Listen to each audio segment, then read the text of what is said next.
Hello, my name is Jay. I'm one of the expert TOEFL teachers here at E2 Language. Today we're going to do some science, some speaking science, and we're going to look at the science of sentence stress. Lots of s sounds.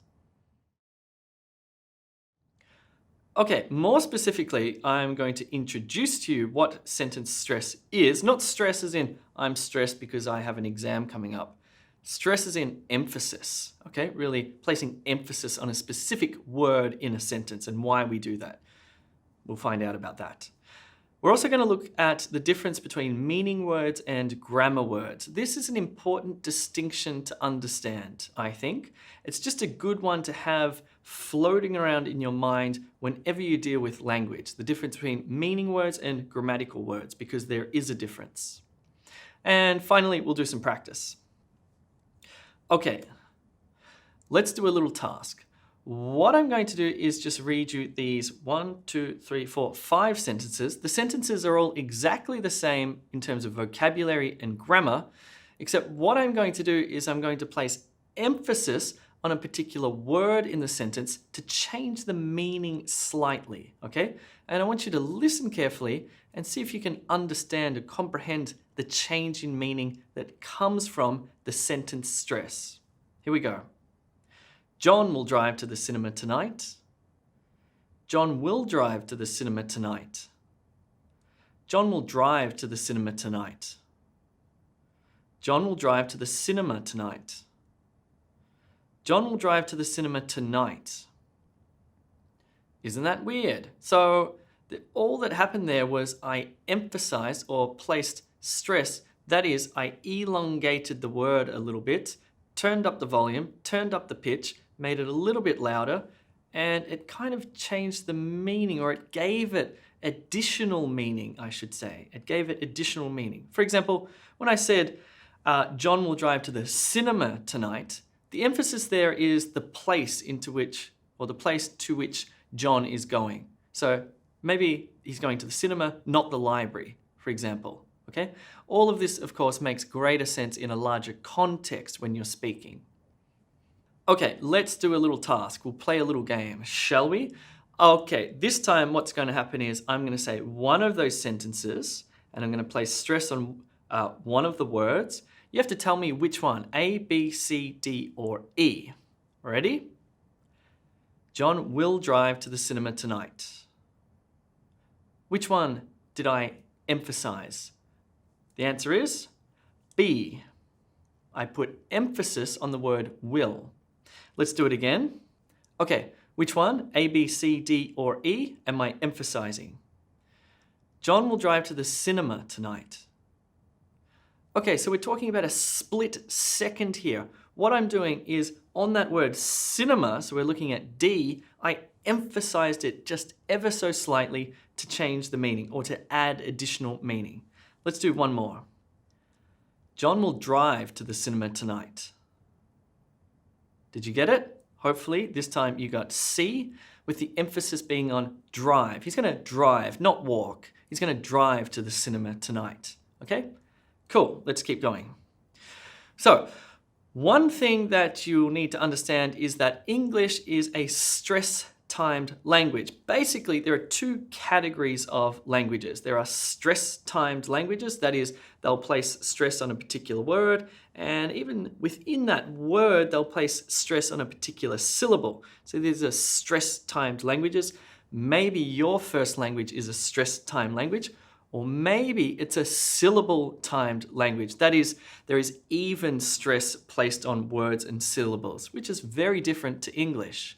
And if you come from one of these first languages, a syllable-timed language, then this is really important to understand because it's going to help native speakers of English to understand you when you speak, or if you're taking your exam, to get a higher score. Okay, so take a look at these sentences here. They're pretty straightforward, but they grow in complexity. And what happens is we're adding additional words and we're making the grammar more complex. Now, let's do a little game. This time I'm going to clap the sentence stress here. I'm going to say, cows eat grass. The cows eat the grass. The cows have eaten the grass. The cows have been eating, I can't even clap that fast. The cows have been eating the grass. The cows might have been eating the grass. So what's happening here is cows eat grass is this long. It has this much of a duration, right? Then when I add in these additional grammatical words, which we're going to look at in a second, the and the again, it maintains the same duration. The cows eat the grass. So I squish in the cows. So I don't say cows eat grass, the cows eat the grass. The cows, the grass. The cows, the grass. Whoa, and it's very quick. But then we can even add more complexity to this when I say, the cows have eaten the grass.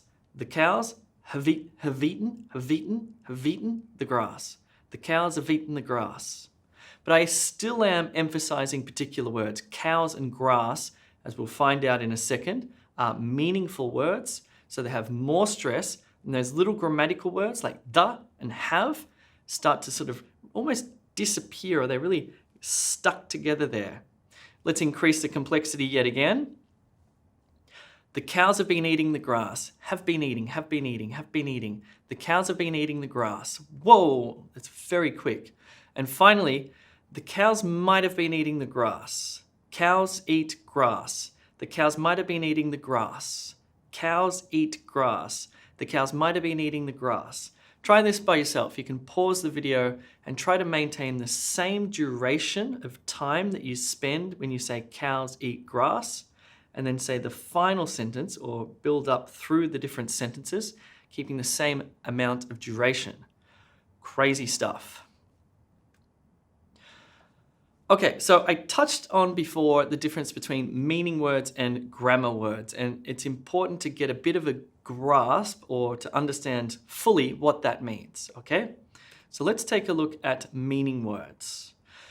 Have a look at this sentence here. Sleep is key to good health. Now, what you'll notice when you look at these speech patterns is that meaning words like sleep, key, good, and health have quite a large emphasis. And the grammatical words like is and to have much smaller emphasis, okay? You can also think about this like bricks. If you're building a house, right? You put in the bricks, but bricks, you need more than just bricks. You need the mortar, or you need the cement that the bricks go on. So you can think about the meaning words like the bricks and the grammatical words like the cement or the glue that sticks the bricks together. And as such, they're smaller, they're less visible, less oral, you can't hear them as well. So, what are meaning words technically? Well, if we look at this sentence, sleep, key, good, and health, we have some nouns and we have an adjective. So, nouns, things, they are meaningful words. If I say them, you see an image in your mind, like table or man or bicycle, etc. These things appear in your mind as images. And also verbs like main verbs like walk or make or drive, for example. You can sort of see imagery there of someone driving or making, for example. Also negatives like don't and can't. Adjectives, which are descriptive words like good, bad, high, blue, whatever. These are descriptions. They also are meaningful. And finally, adverbs with the ly ending, like quickly or slowly or painlessly, for example. These are also meaningful words. Okay, so let's do a little activity. I'm going to give you 30 seconds to look at this paragraph and identify which of the words are meaningful. Maybe you're not very good at identifying nouns and verbs and adjectives, etc. Doesn't matter. Put that aside. Look at these words and think to yourself, which of these have meaning? Which of them provide me with some sort of image? Okay, you have 30 seconds.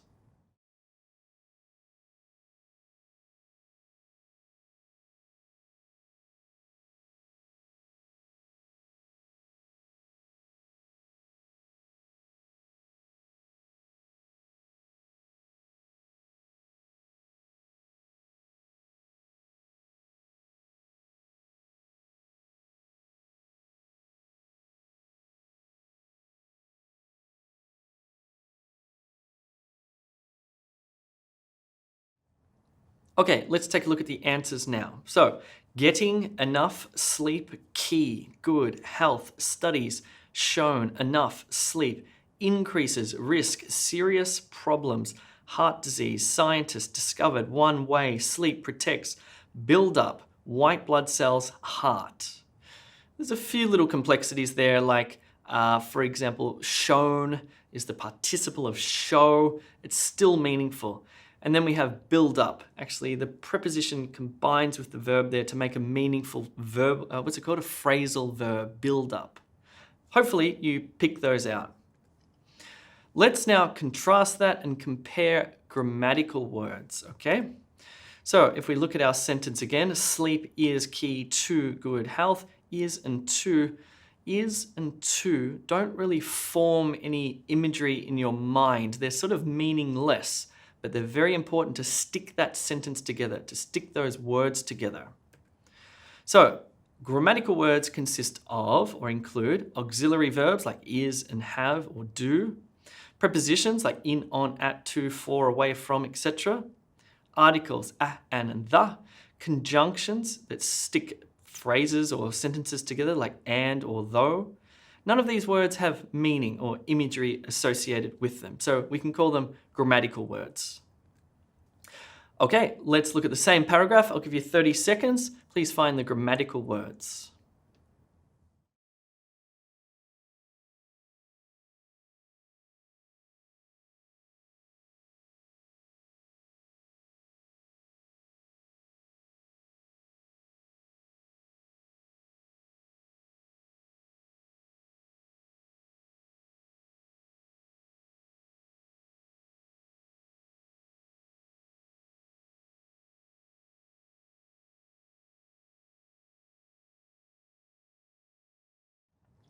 Okay, so the grammatical words in this paragraph are is, to, and, have, that, not, the, of, have, that, against, the, of, in, the.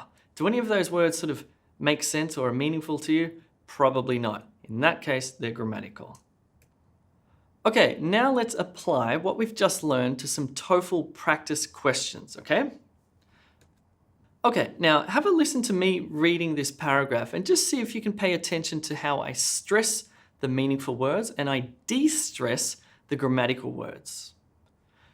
So the question is, do you agree or disagree with the following statement? Students should have to learn at least one foreign language in high school.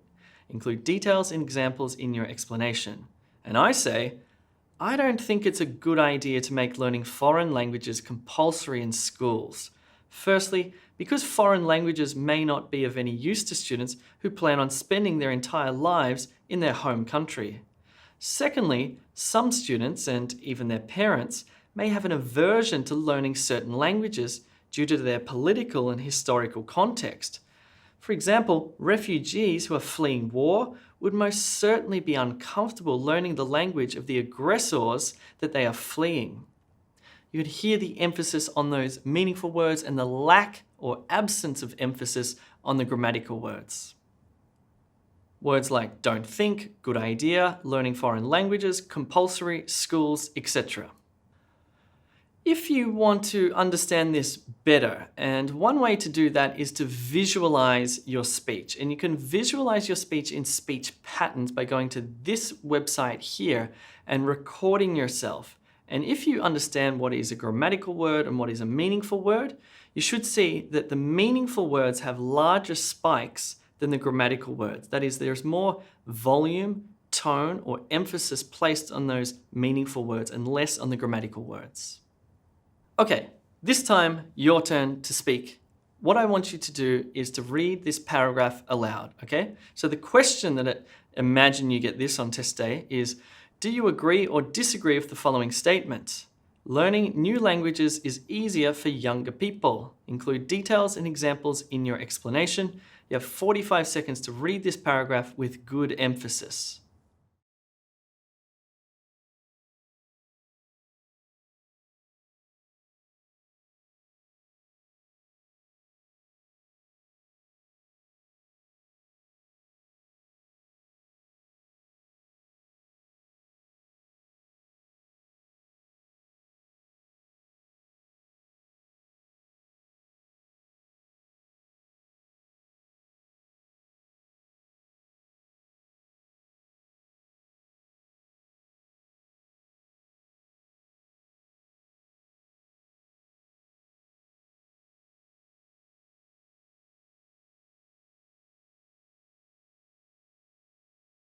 Okay, so when you read that, hopefully emphasize some of these words like does seem, younger people, quick to pick up, languages. This may be, two reasons, the first of which relates, societal expectations, people, for example.